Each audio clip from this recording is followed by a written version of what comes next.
placemaking and all of those types of things.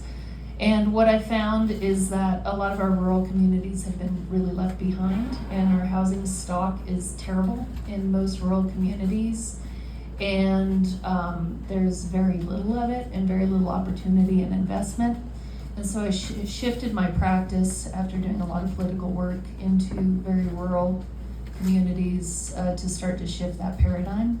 So the Manitou Springs Urban Renewal Authority is just one of the roles that I play. I'm also on a number of other things for DOLA, and then also at KSU I do brownfields work. But the focus for my work really is how do we make a better future for our kids and for all of Colorado. How are we prepared for the future? And quite honestly, in most of our rural areas, we're not. And the reason being, there's been very little investment since literally the rural electrification project. There's a lot of people in rural communities that don't have access to running water, to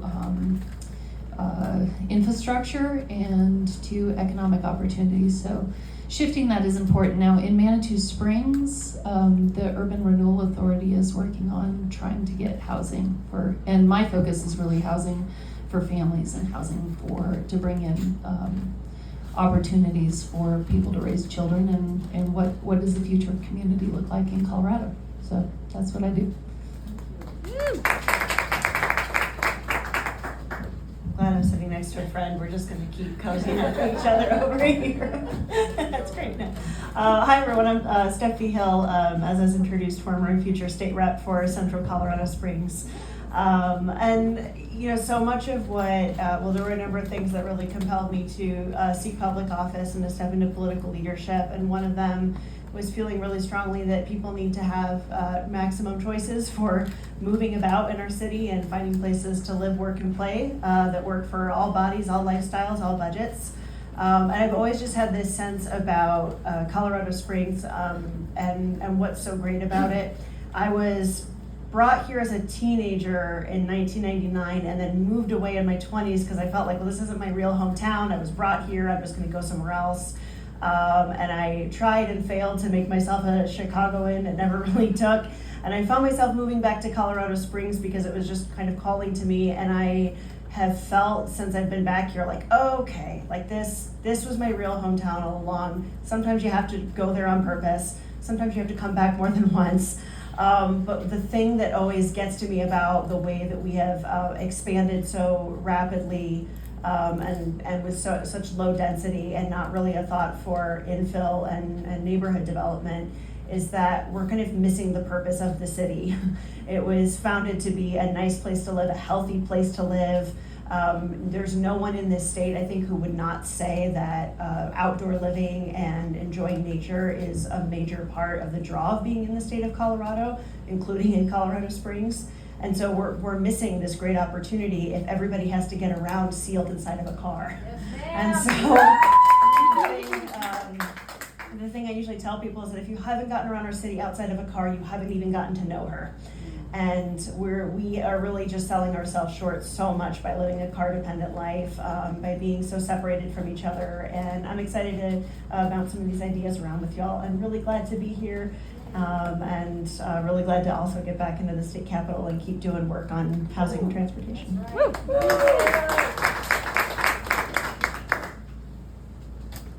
Hello, everyone. Can you hear? Okay. My name is Jill Gaebler, and I currently serve as the Executive Director of Pikes Peak Housing Network. At the network, we advocate for housing affordability, production, and access in the Pikes Peak region. And by access, that means that everyone of all incomes should be able to find a home anywhere in the city that they can afford. So that is our work. I have been in this role about 2 years. Before that, I served on the Colorado Springs City Council for 8 years, where I really focused again on housing, on zoning for housing, and bike lanes. So I'm kind of a good fit for the role I'm in now, where we're really focusing on data aggregation, really presenting the information that's really needed to get those who are anti-housing in our community to really understand the need for housing, and they do that through facts and truth around the data. So we spend a lot of time working policy locally and trying to move our zoning policy to be more dense, to allow for more uses, and to do a lot of really, I don't know, nerdy things that most people would care about that make more housing affordable for our community members. We're gonna get cozy too. Hi, I'm Beth Roalstadt. I'm the CEO of Homeward, Pikes Peak, and we are a housing and recovery organization to help people exiting homelessness to become stable and thriving members of the community. Also a proud member of the Buffalo Bike Tribe. But what really touched me, I am a social worker. I've been a social worker for 25 years, working on a variety of issues to address poverty, family, individuals, and seniors. But the reason I became a social worker was because of volunteer work at Anacostia. So that first film really touched my heart, because I was a Capitol Hill staffer and volunteered in Anacostia. I was like, oh my God, I know those places. So super cool. But I can't wait to share some ideas and be a part of this interesting conversation this afternoon. Thank you. Oh, what a powerhouse panel we have. These films taken together illustrate the ways that housing, transportation, and land use are all tied together, and you can't really address one without addressing all the others. One of the short films used the term equitable planning, and that really gets at the heart of what we're talking about here. Building a city that serves the range of human needs, which includes having a roof over your head, and nutritious food, and the ability to get where you need to go, but also less tangible qualities like human connection to each other and to the place where we live. Arguably, housing is the backbone of equitable planning, since a community is made up of the people who live there. So let's talk about housing first. What is being done right now in Colorado Springs and Manitou Springs in terms of housing, and how does equitable planning fit into these projects that are making a positive impact?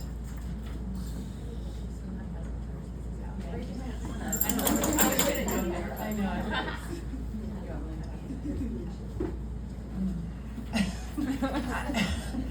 I think our cities actually, I kind of want to speak more regionally, but it is mostly the city of Colorado Springs. I know are we in Manitou now, or are we in On the border. I would say that, I mean, my organization, Pikes Peak Housing Network, is the only organization like it in the state of Colorado. So there were folks in our community who cared so much about how we create more housing and really have a positive voice that is fighting the negative voice. And if you live here, you know there's a lot of anti-housing people in our community who fight really just everything. And so having an organization like this that's really doing this work 24/7 is pretty unique to our state and actually the country. There's only a couple even in the nation that I can look to. So we do care, and we're working on that. I work a lot with our city, and we have a council now that is actually really supportive of moving our city into more of a pro-housing kind of community. But that is all happening through zoning, and that is where we make those shifts. And I live in Patty Jewett neighborhood, and I can say that my home prices have doubled, tripled since I moved in 15 years ago. And you know why? Because our younger generation, the Gen Zs, I don't know what you call yourselves, they want that kind of community. I just posted on LinkedIn about this yesterday. I posted an article that Gen Z wants to live in a connected, more walkable community that they can walk to services, they can walk to the store. I can walk to my store, I can walk to Good Neighbor, I can get on my bike and ride here, which I did today. And so many of our community members can't do that. And that's why my home prices are going up, because our younger generation wants that. So we need to figure out how we build future communities in a way that our future generations want to live in Colorado Springs. And that is the goal. I mean, people will say, let's stop growing. Let's just stop growing. We're full. Pull up the drawbridge. And I understand that ethos of no change. People hate change. It's like the one thing we can all agree on. We hate change. But change is the only thing that we can count on in this world. So let's make sure we do it well. And so I just learned a new acronym yesterday. So we all know NIMBY, right? Oh, yeah. I have a new one. It's banana. I don't remember what it is. On my phone, it's like build anything, not anything, anywhere, forever, or anywhere, ever. I don't, that doesn't sound but you, I know, I have it. Say it again, Al.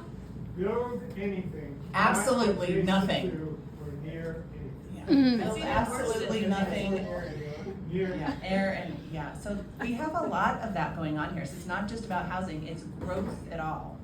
And so I do think we are starting to focus on this and we're starting to realize that it's important, but unfortunately, the people who are benefiting from our housing crisis, me, I benefit. I have a home that I bought when interest rates were 2%. I've paid off my home. And I am benefiting from the equity that I am gaining at my home, and it is people like me, homeowners, my age, who are arguably most of the people who come to city council and fight future housing that would benefit next generation. So the things they're benefiting from, they are preventing others from experiencing. And so it's a simple message, but we need to help our community members and our homeowners understand that they are very fortunate. I am very fortunate, and I need to do what I can to make sure that my sons and daughters, my son does live here, have the same benefits that you and I do in this community. So that is really the message, and my job is to make sure that those messages are out there so that I'm not the only one speaking them, but you are too. That was a lot, and I love it, but I also think we need to talk about the housing shortage. So the most recent housing needs assessment that's been published was 2014, and our city is about to publish one here by the fall. Thankfully, they collaborate with the El Paso County, so it's going to be a regional housing needs assessment that will be released. But the data we have from 2014 at the time was that we were 18,000 housing units short. And you have a report that tells us how much we estimate we're short now. I think it's closer to 11 or 12,000, but it's a really hard number fluid, to judge. But the challenge is that we do not have enough housing stock across the continuum. So we do not have enough density, we do not have enough apartments, condos, townhomes. Our market is driving the single family home on larger lots. It's slightly changing, but that's why we have an eastward expansion, is because this community has favored the single family home with a yard, so the only place to go is east. And I know we have our friend Dave Gardner, and we first met when he was producing Growth Busters. We need to be recognizing that we need all kinds of housing, especially for the new, like the younger generation, but as the social worker here, I'm gonna say, we need density for my clients. We need density for our low-income neighbors who will never be homeowners. So they need to have a chance to rent quality housing across our whole community. What do you consider low income? Well, there's some definitions, and then there's a HUD definition that low income is any person who lives under 50% of area median income, and then your very low income is someone who lives under 30% of area median income. So our median income is approximately $80,000 for a single adult person in this city. So my clients, a single adult, is living under $24,000 a year. I'd love if you could talk a little bit about Homeward Pikes Peak's projects and how equitable planning has been included in those projects.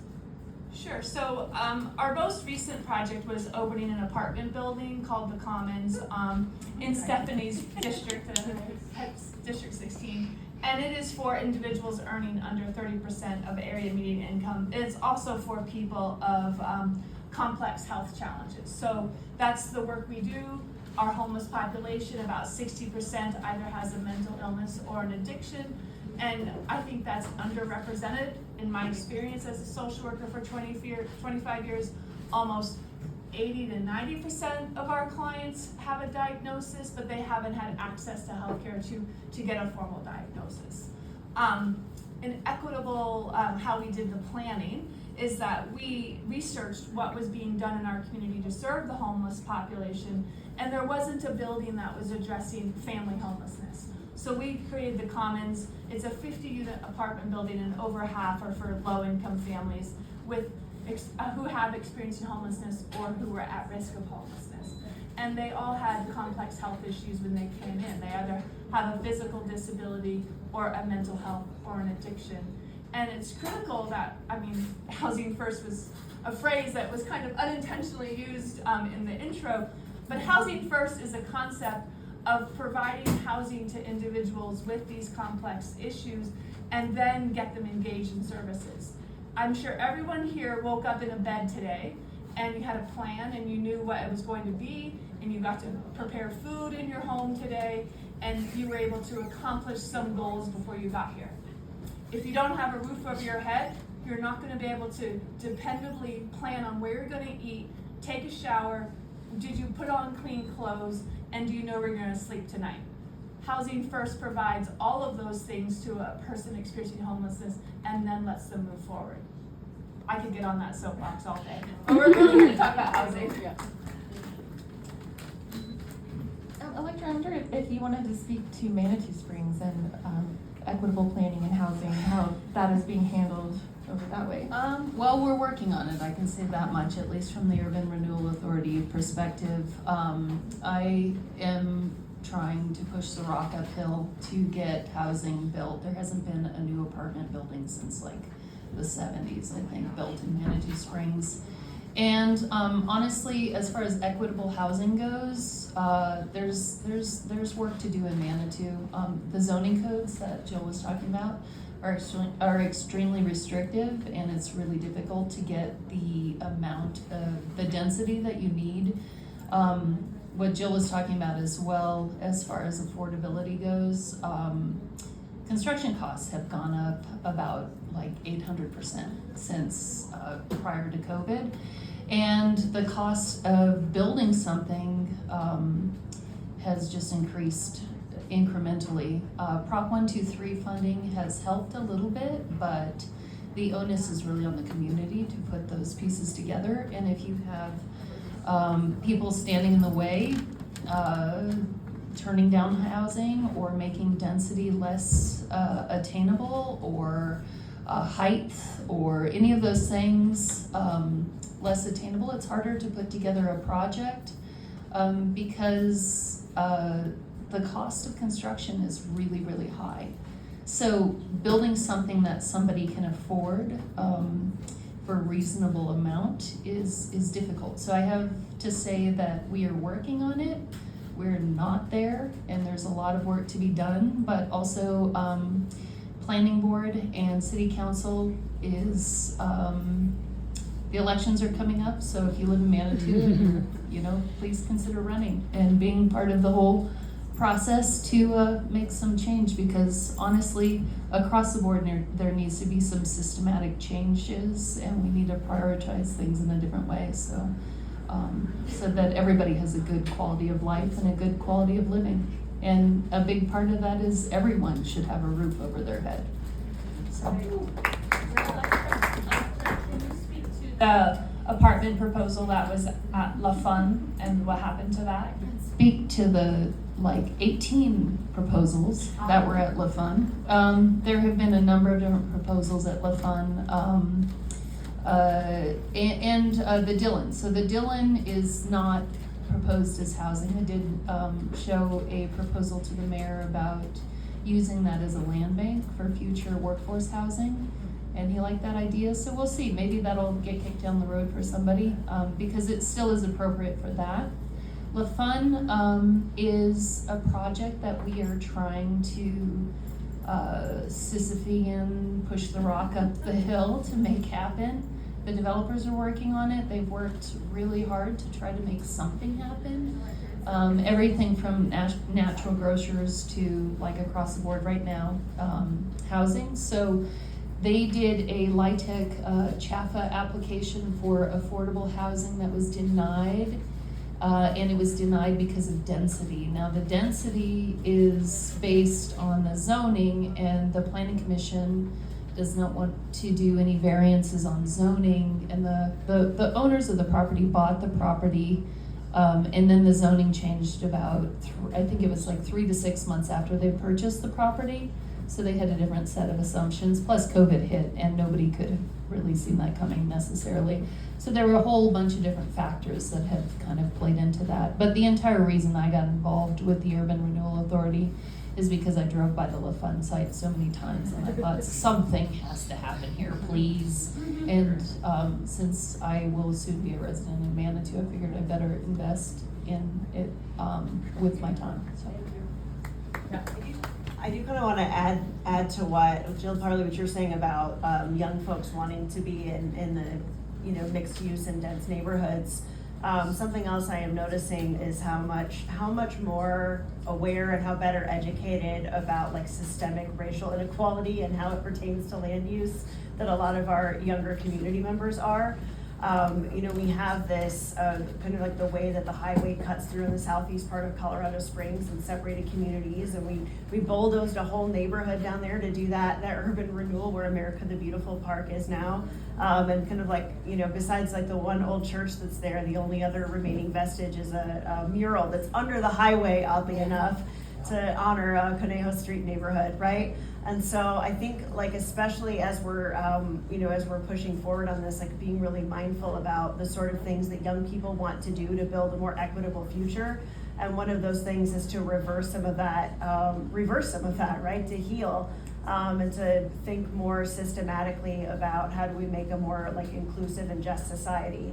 Because just doing some of like the interpersonal work is important. Reducing implicit bias is important, and also we have to go back and look at how like the redlining, all of these heavily restrictive land use laws that we still have hanging around that we're pushing back against now.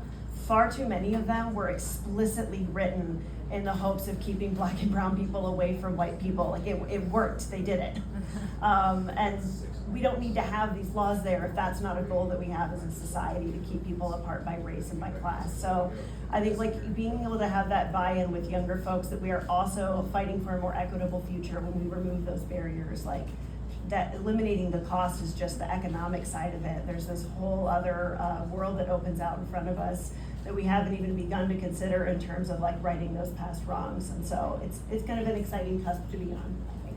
Thank you. Steph, I'd love to hear from you first and then open it up to our other panelists about what specifically in terms of policy change does making those changes look like? If you could do your top 3, what would those be? Oh, well, man. Okay, so my bill as introduced on parking mandates was to, in a dream world, we have no minimum parking mandates anywhere for any land use. I love this one. That would be the preferred, because so for those who aren't in the know, if you weren't cheering just now, basically most cities throughout most of North America have some amount of requirement of off-street parking. You can't, the on-street, the street side parking doesn't count, existing spaces don't count. If you want to build anywhere, you have to add parking. And then there's also this whole other mess of, for commercial spaces where the lenders themselves require those massive parking lots. And that's a whole other challenge. But just as a start, like, let's not say that if you want to turn a single family home into a duplex or add an ADU or build a small apartment building or something, that you have to also provide free housing for cars on the property.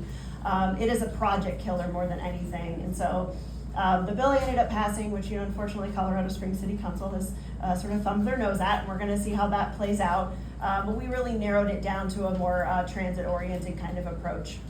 I love the transit-oriented development. I love that we're doing the upzoning. I love that we've seen some work at a local level, and that the state is also pressing this issue. Because frankly, I do think we have to start thinking more holistically than just local control. I understand the urge to want to keep those things in our city councils and in our county commissions and what have you, but also we're watching the state shell out larger and larger quantities of money to accommodate all of the highways in between towns because people can't afford to live near where they work.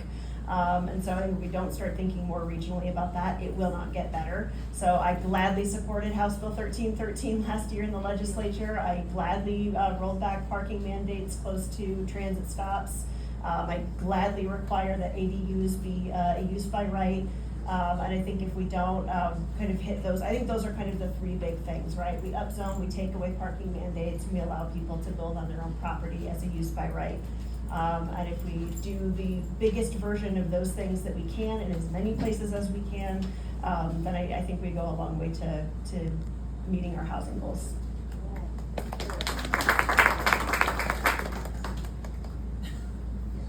Sure. No, I would just agree with that entirely. I do a lot of policy work. My background is in planning and architecture, and a big part of that is really looking at like village zoning or form-based zoning, and density. I mean, that's one of the things that a lot of, it's interesting when you start looking at the demographics. A lot of the demographics in the mountain communities are trending older. They're more retired people, and they're very anti any kind of density.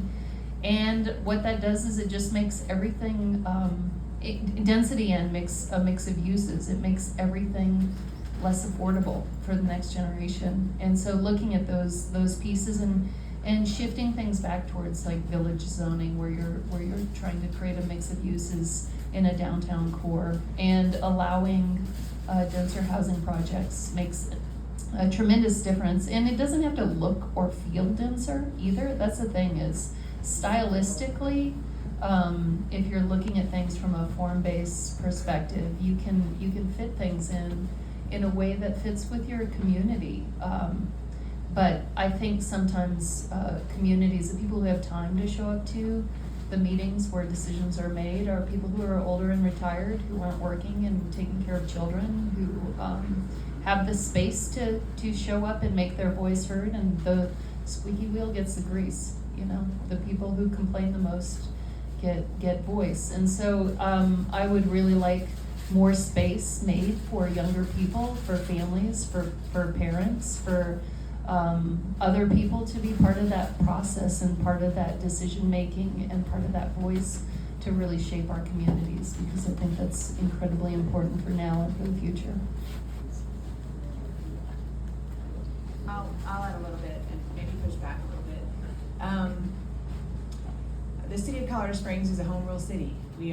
Half of the cities in the state of Colorado are home rule, and we are a unique community that has our own values. And although I don't disagree with the laws that have been passed at the state level, I think it's kind of a hammer, and I think all of those laws that Steph mentioned are things that we need to be implementing in our city in an incremental way that makes sense for us as a community. And we did pass an accessory dwelling unit bill ordinance in the last few months, and it's not everything I wanted, but it was better than the one that we passed when I was on council. And I think we need as a community, I think incremental change is the best. And when the state passes laws that tell a community, here's how you must grow, I think that needs to happen with a carrot and incentives and not a hammer. And right now the governor is he is telling the cities, if you don't do this, we'll take money from you. And 6 of the cities have suits. Colorado Springs has not. We are not going to be contentious with the state.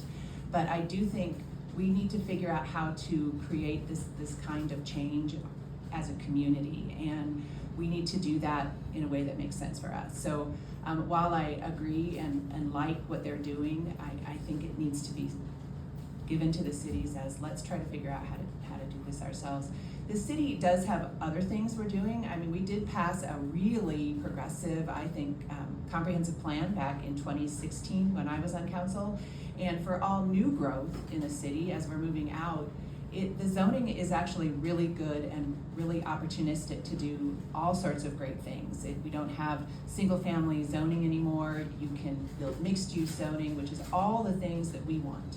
We want to be able to walk and bike everywhere. It's just the existing city that we need to figure out how to redevelop in a way that makes sense for our future generations, and do that together as a community. There are a couple other things. Setbacks, we talked about setbacks. I mean, we have ridiculous setbacks and we have ridiculous lot sizes. And as long as we have such big lot sizes and big setbacks, we will not be able to build in a more densified way in our existing city. Again, in the new parts of the city, we have Classic Homes is building a very small home that has an optional accessory dwelling unit. And over 95% of the people buying those homes and having them built are including the accessory dwelling unit. So we are showing that people want this, that the data works, and so we will get there. It's just going to take some time. I was just gonna add, I know that it is hard to attend city council meeting during the day. In the last 5 years, I've had 3 public meetings for housing projects that I've done, the apartment building and 2 of my transitional housing. And maybe 5 people attended, and 2 were virtual, 1 was in person. But everyone within a certain mile radius of the project got a postcard in the mail, and they were invited, and they were all held in the evening. So while going to city council is difficult, our public meetings have to be accessible to citizens. So when you get that yellow postcard, or sometimes they're blue, they usually have information about the proposed change and how to participate or how to submit a letter or email when you want to raise your comment. Do it. I mean, that is a way to participate in the public process if you can't get to a city council meeting. If we're people-centered Colorado Springs, if you do have an event, contact us and we'll share it in our newsletter. Okay. And we'll also share it online. And Pikes Peak Housing Network has a housing champion list, and I will send out talking points and information about any housing project that's coming forward so that you can send an email to your decision makers and you can show up at council. So if you want to get on that list, just let me know, and it is really a great way to find out what's happening if you don't live in that 1,000 feet radius about a project. Jill, do you know if the housing assessment survey is closed now? Yes.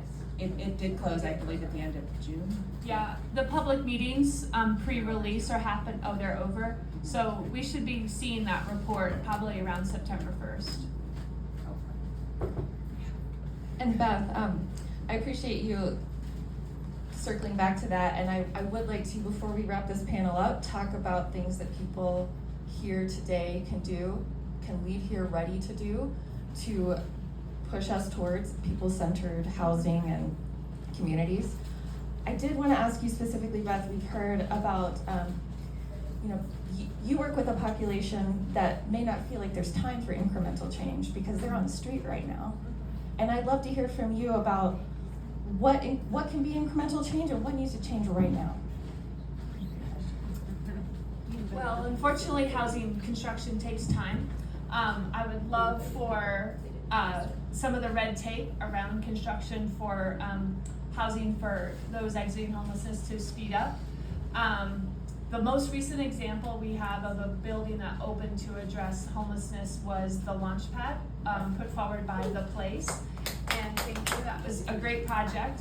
It was held up in planning and then with some senseless lawsuits against the developer that wanted to stop the creation of this here on the west side off of 19th Street.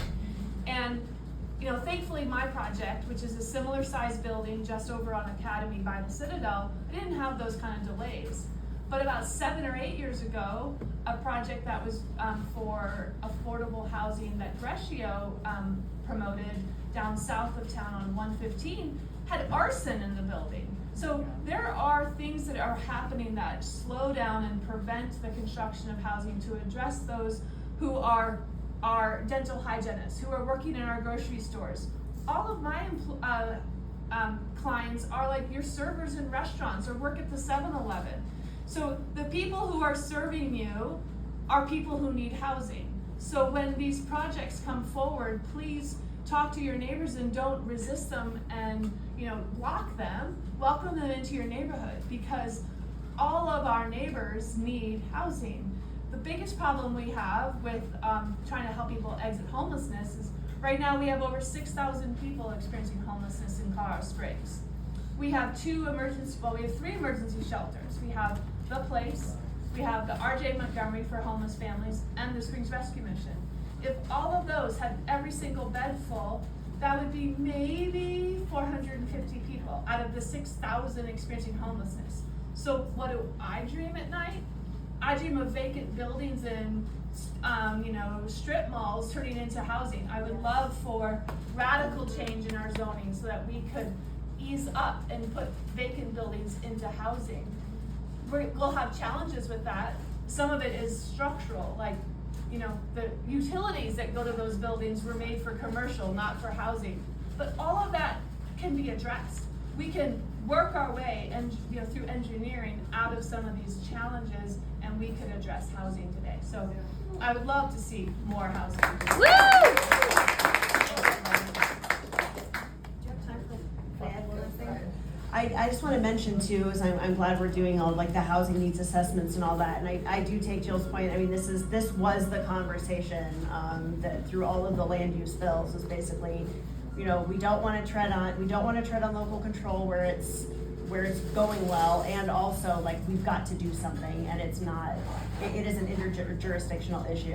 I will say all of the big housing needs assessments and everything that are going on, that is a state funded project also. We did also pass a big spending package just to facilitate the meetings that needed to happen, the technology that was required, all of that coordination. So I think we are doing, from the state level. So I think we are doing both, and I think like the debate moving forward is going to continue to be like who gets to make this decision. And I totally, like, reasonable people can disagree on where those lines are. I think that we need a shift in our priorities. That's what I think. I'm not also working in politics anymore, so I can say that. But I think that we literally, our priorities are not based on what the quality of our human life, period. And to me, that shift needs to be a consideration across generations. And we need to come up with more innovative housing types as well. I mean, there's elderly old people. I know the co-housing thing works sometimes, doesn't work other times, whatever. You know, we have a lot of isolation. We have a lot of separation in different things. And I know that's only one type of model, but I know we just need some more innovation within our housing possibilities, and then we also need a mix of uses, and we need a plan for families too. Like, a lot of our housing doesn't actually work for families, and it works specifically for a single person, but it's also incredibly expensive. And childcare on top of that, and all the other pieces that go with actually making a plan for families. The other piece is with our homeless population, our unhoused population. If we made a priority to house everybody, our waterways could become our priorities again, and they could be more safe for biking, and we could actually use them. I was just in Denmark, and everybody bikes everywhere. They have bikes for construction. They have bikes to carry coffins in. They have bikes where you can carry 4 children, and people don't even have a car, and they're all pedal assisted. So we thought we were really bad bikers. It turns out that they were just using pedal assist bikes. So, like, Colorado Springs could easily become totally bikeable, but our waterways are not safe. Our priorities are, like, we are such, like, Colorado supplies so much water to the rest of the nation, and we do not prioritize our waters. We treat it like it's trash, and it's horrible, because it could be like, you know, a place where we actually like use it and value it and create our value systems around water, biking, movement, life, people, families, good food, local food, all those things. That's what we need, and this is also why I'm not in politics right now. I feel like we could have and should have a whole other panel about water, because that is also tied in, right, with housing and growth and the whole picture. We are kind of running out to the end of our time, but I want to leave the audience here with some action items and have some time for audience questions. Maybe we open for audience questions first. Raise your hand if you got one, or just stand up and blurt it out. That's fine too. I mean, I have a comment. That works too. So I'm Tara, I'm with Pike Rise. Yeah, hi Tara. Hi. So Jill and I kind of always go back on LinkedIn about housing affordability and housing needs, and I think what closely follows behind that is transportation, right? Like, we can build multi-family units, we can build mixed use, but if people are spending their 70% of their income on that housing, how are they going to get to job centers?